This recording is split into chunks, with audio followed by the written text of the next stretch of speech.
Hello, wonderful people. It is Mark here from Not Defining. Listen, I hope you're doing so well. This is the place where we delve into all of those questions about sexuality, gender, identity, sex, love, relationships, and so much more, so that everyone can find where they fit and find their best self, however it is that you might define. So today, I really wanted to give a guide which will help anyone out there who might be thinking, am I asexual? Am I on the asexual spectrum? What is it that I'm experiencing? So I work with a lot of people on the asexual spectrum, and so I hope that this is helpful. These are just a few questions that you can ask yourself. This is by no means definitive, but hopefully by the end of this video, you'll have a clearer picture. So the first thing that I would invite you to just consider is, why am I thinking about this, right? You've clicked on this video because I'm assuming it's something that you've been thinking about. So notice that, what is it that I have noticed about my life and my attractions and how I am?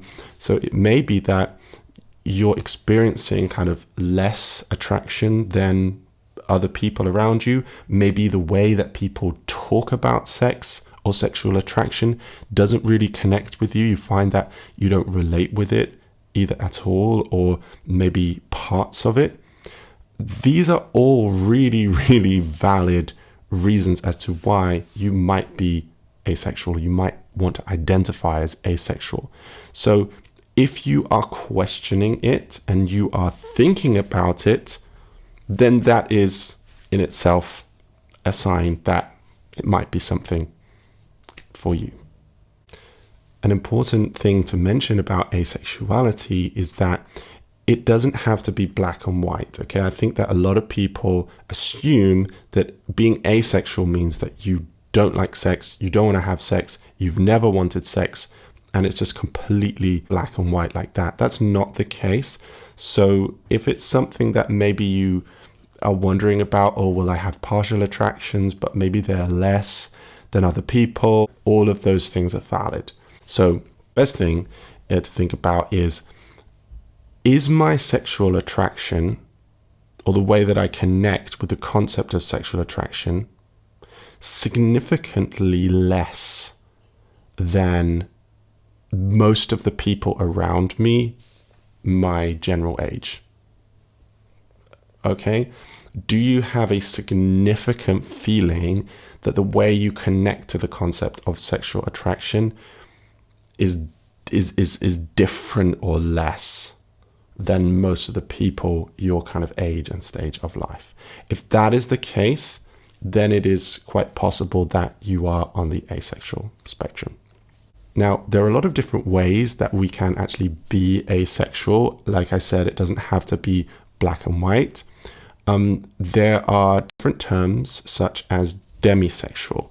That's somebody who can experience sexual attraction, but only when they have like a deep personal connection with a person.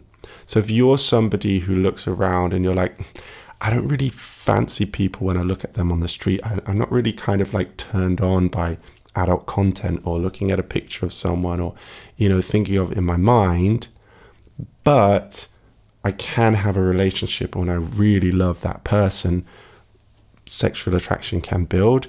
That might mean that you might be what we might term as demisexual. Okay, and that is a valid identity on the ace spectrum. Another possibility is that you could be gray sexual. So gray sexual normally refers to somebody who can experience sexual attraction, but it is significantly lower than most people. Okay, so you might have some sexual attraction, but it's just not like a massive part of your life. It's very, very low level. I myself identify as gray sexual. So that is another identity that is on the ace spectrum. So another common one is what we call agosexual. That's A-E-G-O sexual. And this normally refers to somebody who can experience sexual attraction. Yeah, they might have fantasies in themselves, but when it comes to actually wanting to go and have sex with somebody else, it's not something that they desire to do. So you experience the attraction, but you don't want to act on it. That's agosexual. And there are other terms. You can look them up on Google. There's ace flux, there's phrasexual, cadesexual, all kinds of different terms. So have a look and see if you identify with any of those, because as I say, it is not just black and white. By the way, if you are thinking about this and you would like some one-on-one coaching, then you can go to notdefining.com.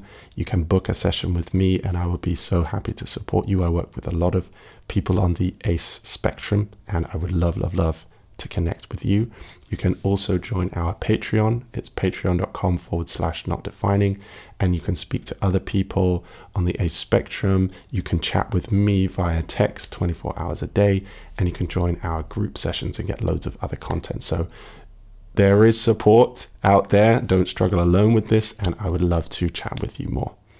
So another thing that's important to think about is, are you asexual? Or are you experiencing low sex drive? These are two things which are really difficult sometimes to differentiate because they can be quite similar, or they can feel quite similar. If you would like more information in depth on that, then I have a video coming up here. But in essence, if you think about it this way, so asexuality tends to be something that is long-term, okay? It is something that is just quite innate within us. And so if you are experiencing low sex drive, it might be that it's come on at a particular time in your life. You might also look to see whether your sex drive kind of fluctuates or changes depending on your mood, your mental health, your diet, your exercise, or other kind of life events. Okay, so if that is the case, if it's kind of fluctuating and it's kind of changing and it's depending on different things in your life, then it might be something more like low libido that you are experiencing. If you are experiencing low libido and it is concerning you, then you can go to a doctor and you can, hopefully get some support for that. Asexuality, on the other hand, is a more general state of being, and it can't be cured. It shouldn't be, treated or cured or anything like that. It's just our natural way of being. The next thing I would say is, what is it about the way you feel that feels important to express or identify with? This is a really important point. I think a lot of the time we feel like, oh, if I am asexual, then I need to come out, I need to tell people and identify it and make it a part of my personality. No, that's not true. But a lot of people feel that it is important to express it to other people. So for example, myself, I feel it's important to express it, not only so that I can be a role model for other asexual people, I can educate and talk about it, and be visible, but also because if I am going on a date with someone or something like that, then I want them to know that about me so that they can understand kind of how I am and what to expect. So that's why I identify as asexual, but somebody else might not need to identify as asexual. Yeah, they might not feel those needs in their particular life. So ask yourself the question, is this something significant to me? Is this something that matters to me? And is this something that I want to tell other people? If yes, that's great. If no, you don't have to tell other people and you don't have to identify with any word that you don't want to. And that brings me on to my final point, which is, how do you feel about the word asexual? Or maybe one of the other words like demi or gray or agosexual. Yeah, how do you feel about the term LGBT, LGBTQIA? How do you feel about maybe words like queer or queer community or that kind of thing? If these are words which feel right to you, which feel good to you, which you want to identify with, then I would say go for it. If, on the other hand, this is something that you don't really feel you connect with, then you don't have to. Okay? Being asexual kind of sometimes puts you in a box. You know, it's like you become LGBT and you become sometimes in a different like community, or that's what people feel. So just think to yourself, is that something that excites you and feels right to you, or is it something that you don't really connect with? And either is absolutely fine. So those are just a few little questions that you can ask yourself, a few little things to think about if you are kind of questioning this in your mind. Please write in the comments if you have questions about your own situation. I will always try my very, very best to answer as many as I can. But if you would like to come and chat with me, as I say, come and join Patreon, or I would love to see you for coaching. If you would like to find out more about my asexuality and how my journey kind of happened, then check out this video.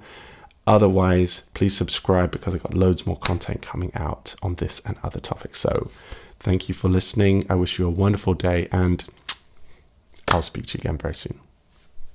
Bye for now.